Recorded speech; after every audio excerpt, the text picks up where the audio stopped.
How do we build cohesive teams? In this video, we will explore the concept of emotional intelligence and the role it plays in a team or group setting. Whether you are a team leader or a team member, developing a high level of emotional intelligence will facilitate higher levels of team engagement, interaction, and effective communication. So what is emotion? For the purposes of this video, emotions are defined as natural, instinctive responses to a situation that at times show up when we least expect them to. Emotional intelligence refers to the ability to perceive, understand, manage, and use our emotions and the emotions of others in ways that best suit intended purposes. There has been significant academic research that considers how an individual's level of emotional intelligence impacts leadership skills, management skills, team cohesion, and team dynamics. Attempting to understand our own emotions and the emotions of others calls upon our thought process and allows us to consider the intent of our communication efforts. Take a moment to reflect on a time when your emotions got the best of you at work and you responded to a situation in a way that was driven purely by emotion. Many of us have found ourselves in these types of situations in the past. This may have been the best of times, or it may have been the worst of times. In retrospect, we often think of ways we could have handled the situation better, or used our emotions in a way that may have brought about a better outcome.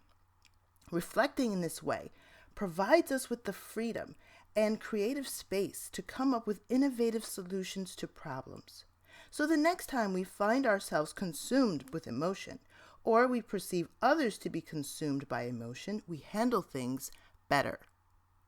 We often think of emotions as threats to our professional image, and we say and hear things like, oh, she or he is very emotional, and we often perceive this as a negative thing.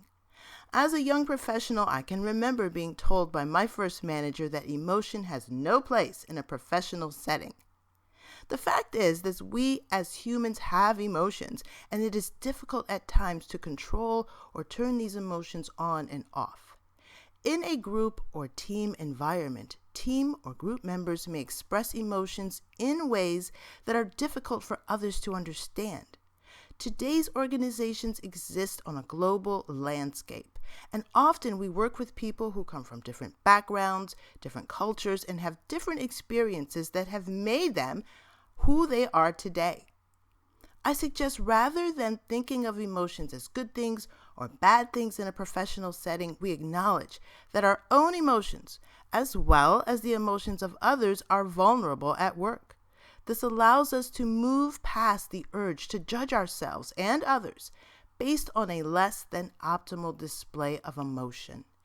In one of my classes, I had a gentleman, we'll call him Todd, who worked as a team lead for a professional engineering firm. He confided in me that on one occasion he behaved poorly in front of a client. These were his exact words, "I behaved poorly." During a final product demonstration with the client, his team, and his firm's senior management team, the client stated that the results were not what he expected, and expressed disappointment. Todd was caught off guard. He became upset and expressed this emotion in a way that he later regretted. Identifying situations that trigger specific emotions is a critical step in developing a high level of emotional intelligence.